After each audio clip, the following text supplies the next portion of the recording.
What's good, everybody? Let's get into the trades that we took today. So today we really overtraded today. We took 4 trades, guys. I cannot fathom. I'm so like, bruh. I was never supposed to take 4 trades, but anyway, let's get into the trades.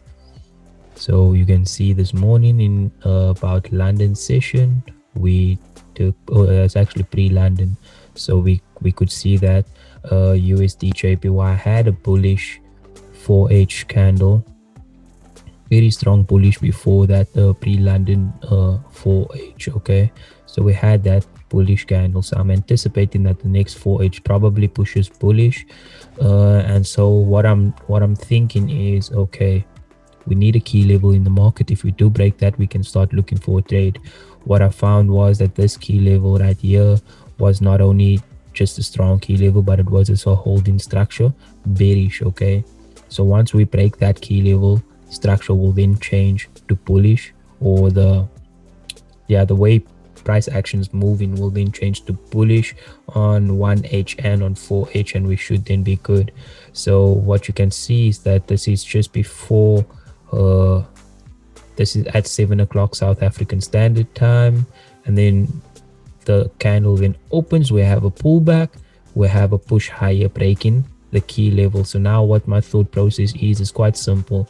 We have a strong momentum candle to break a key level, and what should now happen is that you can anticipate that the next candle is actually going to be bullish, and we can continue higher to find price move at least to give me a break even, because I'm trading to get a break even. I'm not really worried about TPs will come eventually. Okay, so I set my buy stop at the highs, set my TP at the lows of the 1 minute, because I know that those lows will be an anticipated wick on the 15 minute right here. Okay, and that's my thought process on this trade, entering this trade.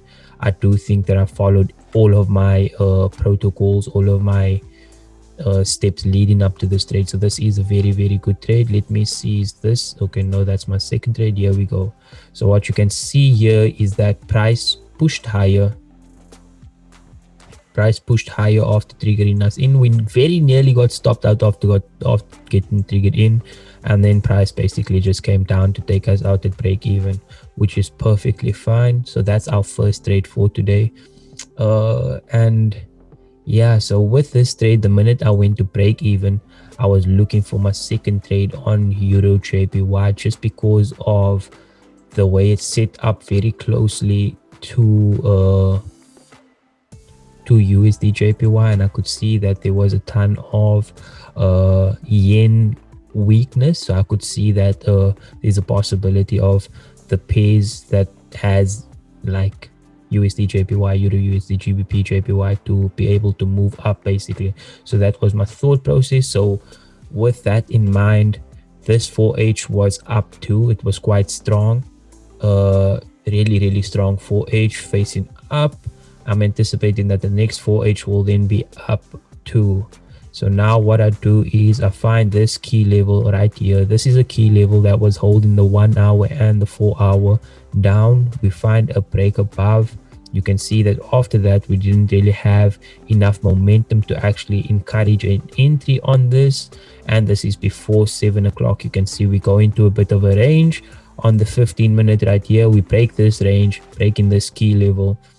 However, like just thinking back and going over my trades again, what I realized was that I don't think this is enough momentum within this candle. We have this wick at the top here that just shows like a ton of kind of indecision. This is not a strong enough bullish candle in my opinion to be entering on it.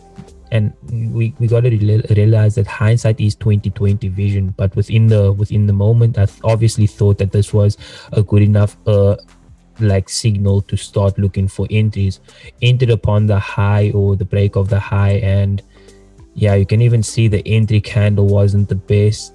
It closed without momentum, which is clearly not what we're looking for. Let's see how this looked, and then yeah, you can see we clearly just took out took my stop loss out at half. Okay, so that means at this point I was supposed to be done trading, and I was supposed to take the 0.5% loss or 0.25 because I'm only trading with 0.5% and just leave and call it a day. However, your boy Marcelino, he doesn't call it a day at that point. And what does he do? He goes on to do his own real shit. Goes on to take another trade on pound, on not on pound, sorry, on USD JPY. So dollar yen, what am I seeing here? I'm seeing a key level, and this is probably at about 11 o'clock, slightly after. No, it's still in that first session actually. So we break above clearly this time. We get that. No, sorry, cheapest. Just give me a moment. Here we go. Pound. Yes, so this is yen, dollar yen. This is my second trade. So what you can see here is that it is after 11 o'clock. So we had that 4H close bullish. We had a key level being created, a higher low in the market respecting this previous higher low. So I'm thinking, okay, if we break above this key level with momentum, probably get a tiny retest up like in a week, and then we can continue higher. Remember, I mentioned that here is very, very clean traffic to the left hand side, so I'm anticipating price to move higher. However, what I do think I need to start doing is stop using lines as a zone and start marking actual zones on the 15-minute, because if I mark an actual zone, you can see that this didn't actually break out, and what happened here is that the price actually started to do this, and that's why using a line just to show that price is about to break out is a problem. It's a very big problem, and I don't want to run into that again. So now that I showed you guys the actual, like this is the result right here. This was the result. So let me just show you what actually happened with this trade. So as you can see, price hit 0.5%. So at this point, I'm actually ready to just walk away from the charts and call it a day, because I lost my maximum 0.5%. However, what I did was I didn't walk away from the charts. I saw this trade. Now this trade is a bit unique in the sense that all of the confluences it had, I couldn't walk away from it. So all of this whole area right here, to the left hand side, it is clean. I'm actually going to show you guys now on the live charts. It was so clean that I couldn't walk away. Obviously, we had strong 4H momentum from the previous 4H, breaking above this key level that was very, very strong. So you can see 151 in about 151 700 to 750. We get a breakout, you then get a retest of that level. So all I'm waiting for is for price to push off from this level with momentum. So here you can see we get the breakout and we break above this key level. So as you can see, at this point I realized we can't use the line, we need to use a box. So we start using the box. My thought process is simple as always. Once we break with momentum, you see this momentum, you anticipate that a wick's going to be made, wick's going to be created, and then price is going to continue higher. Okay, now I was targeting 1 to 4, which was at about 130. So it was somewhere here, that was where my TP was. However, I'll show you guys what happened. This was actually a really beautiful trade, guys. So let me show you guys what happened. So at this point, right, price pushed higher. So I'm at the laptop, price pushed higher, obviously getting a break even. So now my stop loss is at break even here, right? And then what you can see now is price in this 15 minutes right here, price just hovered around. So what that 15-minute did was this right here, right? Price then pushes up. So I'm thinking, okay, price pushes up, we're probably going to get a pullback, but then we're going to go higher too. So when price pushes up, I moved my stop loss because this is my 4th trade of the day. Now my trade management doesn't work like this. I don't move my stop loss into profit. I usually just leave it at break even, right? But however, what you can see is price pulled back to 1% and my TP was at 1%. And then guess what happened, guys? Let me show you guys what happened. I'm so like, bruh, let me show you guys. This is what happened. 4%. 4% is what happened. This is the 30-minute. Let me show you guys the 15-minute. After we took me out at 1%, price then moved up. So that means that I'm down about 1.2%, 1%, 1 to 1, or 1% or 1.2%. But anyway, I did mention that I'm going to show you guys my account. Now I took the number out because I didn't want to show you guys the number. But the theory behind what I'm doing is quite simple. It's just minimizing losses. You can see it's a downtrend right now, but when we do get our big win, which was supposed to happen on GJ, or even a normal win, you're then going to see that this becomes my kind of my low on my equity curve, and I look not to like take this out. You know what I mean? So the minute I get my actual first win, because I don't count this as a win, I count that as a stop loss, which was a stop loss at 1%. It's perfectly fine. So what I'm looking at doing is when I catch my first win next week, you can then start to see that my equity curve is going to start going higher. And if I did catch or not move my stop loss to 1%, what would have happened was I would have actually been in profit now, because that means I would have gotten a profit of about 4% times 125.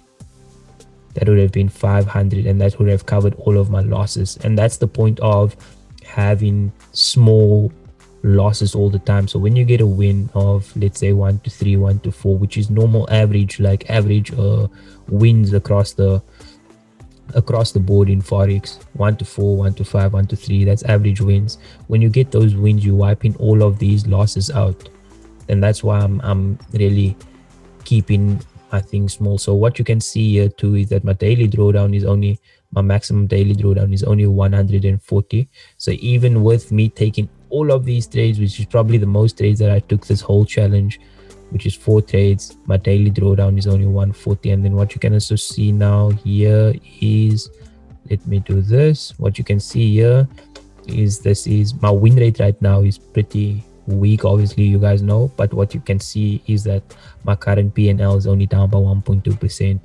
So yeah, guys, this is the end of week 2. I'm looking forward to next week. That's just like the end of this with this GBP JPY trade. That's just like, it confirms to me that I know what I'm doing.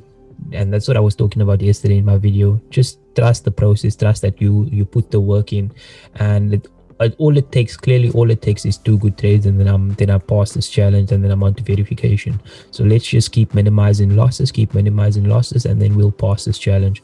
2 to 3 good trades, and we out of here, really. So yeah, guys, this is my finding talent metrics. As you can see, this was a trade that was hovering in profit, but I didn't take profit, and then it took me out at probably at some point. However, yeah, it is what it is. Guys, don't forget to like, don't forget to subscribe, and comment down below if there's anything that you want me to talk about. I think I'm going to be making a video on trade management, because I did not follow my trade management based on my trading plan on that 4th trade, which is a problem. If I followed it, I would have been up 4%, but it is what it is. Yeah, guys, let's look forward to next week, and minimize your losses, maximize your profits. Let's go, man. Let's fucking go. Don't forget to like, don't forget to subscribe. It's your boy Marcelino, back with another one. Peace out.